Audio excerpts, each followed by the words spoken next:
And ito naman guys, this is manifestation. This is the energy of manifestation mga kapiksi. So gusto nyong i-manifest guys lahat ng bagay na para sa inyo, no? Parang gusto nyo mag-focus sa manifestation nyo, sa mga desires nyo, sa mga wants nyo, parang whatever happens, parang desidido kayo na kahit ano mangyari, kahit gaano katagal or gaano kahirap, gagawin nyo ang lahat para mag-manifest yung mga bagay na gusto nyo para sa sarili nyo, hindi yung para sa ibang tao.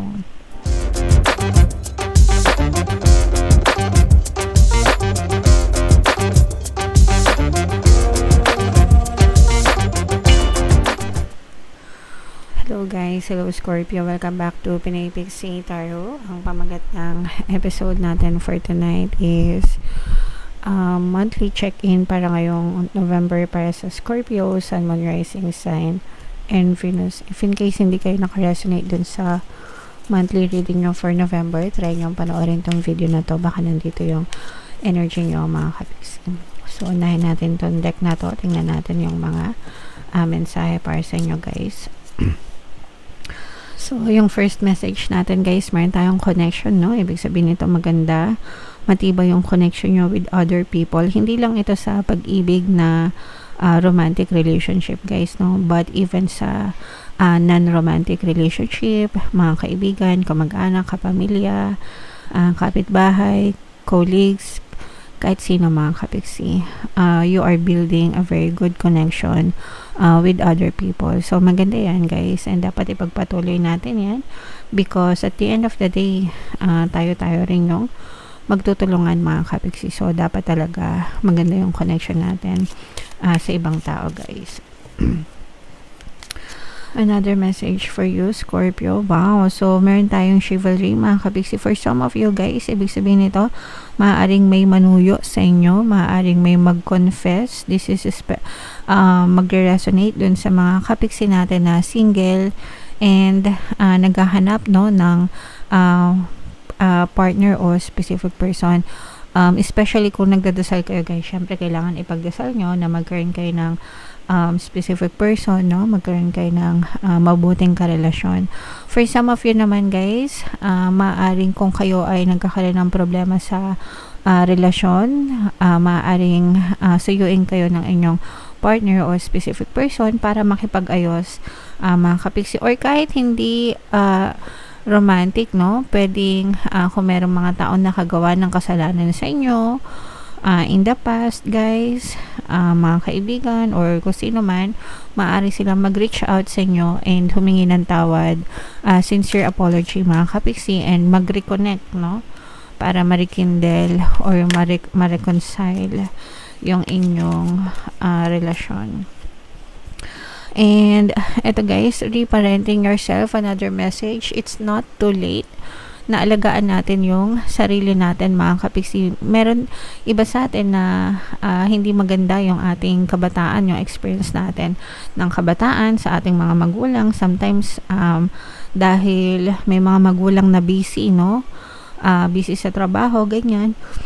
Busy sa pagtataguyod para sa kinabukasan natin, nakakalimutan yung mga emotional needs natin guys. So yeah, kung ano man yung mga kakulangan ng mga magulang natin sa atin nung kabataan guys, tayo na lang yung magpuno sa sarili natin ngayon na malaki na tayo, and okay lang yun mga kapiksi, no? It's never too late, basta take care of yourself mga kapiksi, and know that you are loved and you are more than enough, Scorpio. Okay?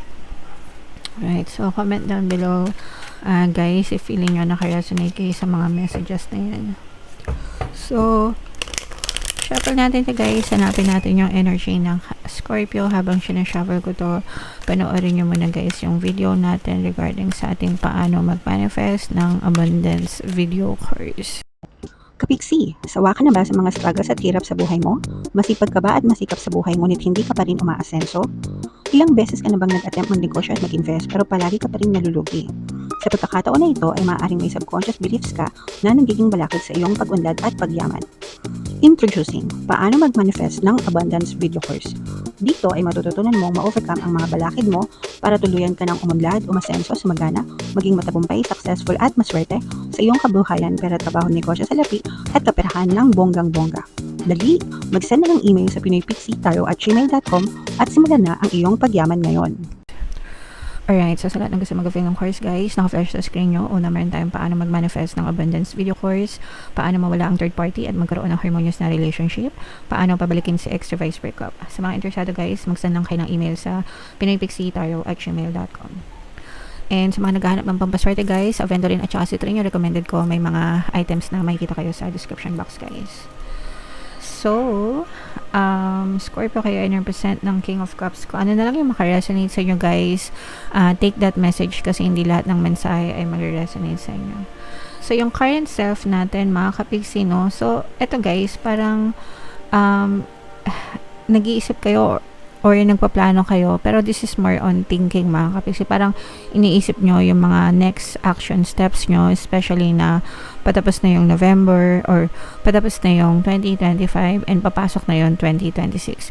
So parang iniisip nyo na or ina-analyze nyo kung ano ba yung nangyari sa buhay nyo ngayong taon, kung naging masaya ba kayo, kung naging accomplished ba kayo, kung meron ba kayong mga goals na hindi na-achieve, and kung ano yung gusto nyo mangyari for 2026. So this is more on planning, more on thinking, more on organizing your thoughts guys, no? Pagpaplano para sa inyong buhay, so yun yung current self nyo right now. And yung theme of the month nyo naman guys, you are healing, no? Parang gusto nyo mag-focus sa healing, especially if marami kayong pinagdaanan na pangit or nega ngayong 2025, kung marami kayong naging sugat sa puso, kung marami kayong hanash sa buhay mga kapigsi, parang gusto nyo mag-move on and mag-heal dun sa mga pain na naranasan nyo guys, and even sa health, no, even dun sa pag-recover kung nagkaroon kayo ng sakit or karamdaman, parang gusto nyo rin gumaling mga kapigsi. Kumbaga gusto nyo yung overall wellness ng sarili nyo guys. And yung key goal na gusto nyo i-pursue mga kapigsi, this is your energy, Scorpio. This is a water sign energy, Cancer, Pisces, Scorpio. Gusto nyo mag-focus sa sarili nyo, no? Parang you want to live your life again, you want to find yourself again, no? Nagets nyo ba? Parang gusto nyo ulit hanapin yung sarili nyo, kung ano ba yung totoong nagpapasaya sa inyo, kung gusto nyo paikutan yung mundo nyo sa sarili nyo mga kapigsi, hindi sa ibang tao. Kumbaga giving all yourself to yourself, no? Parang gusto mong bumawi sa sarili mo. And eto naman guys, this is manifestation. This is the energy of manifestation mga kapigsi. So gusto nyong i-manifest guys lahat ng bagay na para sa inyo, no? Parang gusto nyo mag-focus sa manifestation nyo, sa mga desires nyo, sa mga wants nyo. Parang whatever happens, parang desidido kayo na kahit anong mangyari, kahit gaano katagal or gaano kahirap, gagawin nyo ang lahat para mag-manifest yung mga bagay na gusto nyo para sa sarili nyo, hindi yung para sa ibang tao.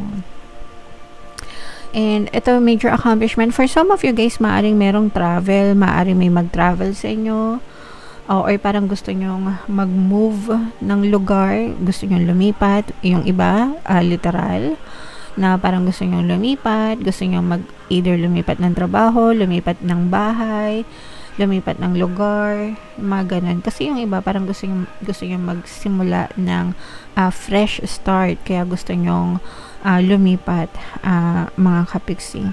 Yung iba naman sa inyo guys, parang gusto nyong mag-explore pa ng iba pang opportunities outside the box, outside your comfort zone. So parang gusto nyo pa makipagsapalaran guys, kaya gusto nyong lumipat, okay? And okay lang yan guys, kasi yung tunay na pag-unlad at pag-asenso, ma-experience nyo talaga yan kapag lumabas kayo ng comfort zone nyo mga kapigsi. And wow, so ito naman guys, these are chances, no? Parang bibigyan ka talaga ng chance ni universe, mga kapigsi, na gawin mo yung mga bagay na para sa'yo. Kumbaga parang sige, this time ikaw naman, ganyan. So bibigyan ka ng chance ni universe, try until you succeed, mga kapigsi. Excuse me. Sorry guys. Sorry mga kapigsi. Alright, and what to embrace mga kapigsi, no? Embrace your strengths and embrace your weakness din mga kapigsi. Kumbaga, ikaw mismo sa sarili mo, makikilala mo yung sarili mo habang naglalakbay ka, habang ginagawa mo itong journey na to. And you will identify kung ano yung weaknesses mo and mga strengths mo.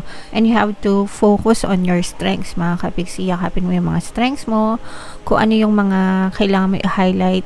Magaling ka, mabait ka, masipag ka, matalino ka, matyaga ka, di ba yung mga ganon yung i-highlight nyo mga kapigsi. Iwasan nyo yung pag-iisip ng nega tungkol sa sarili nyo. You have to believe in yourself and be confident about yourself mga kapigsi. Kapag confident kayo and naniniwala kayo sa sarili nyo, talagang achieve nyo yung mga manifestation nyo sa buhay.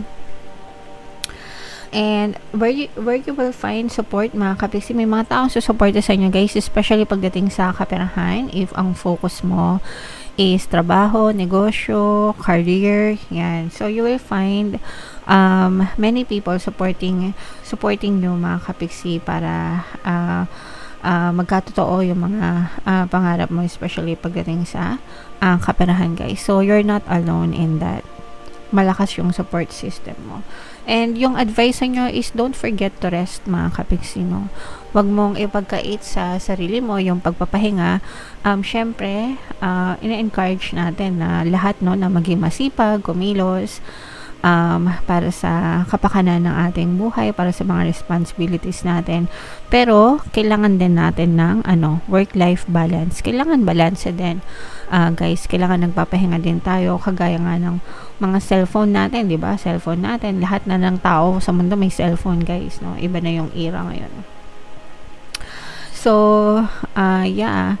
Yung mga cellphones natin, di ba, nalulobat din yan, naghahang, so kailangan nire-reset minsan, nire-recharge. So ganun din tayo guys, kailangan mo rin mag-reset, kailangan mo mag-recharge ng iyong energy, ng iyong isipan, ng iyong katawan lupa, para mas maging productive ka, magkaroon ka ng lakas, no, sa susunod na adventure mo sa buhay, Scorpio. So wag mo ipagkait sa sarili mo yung pagpapahinga, okay?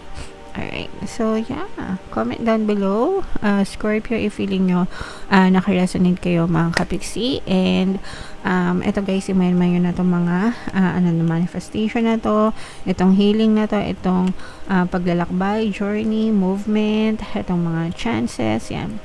Imayin na yan sa comment section, and comment down below guys if naka-resonate kayo. Ito yung ating 2026 kapalaran, panoorin nyo na. Ito naman yung ating success stories ng paano mag-manifest ng abundance video course. Click here to subscribe guys. Thank you for liking, sharing, and subscribing. See you next time. I love you all. Have a nice day. Bye-bye.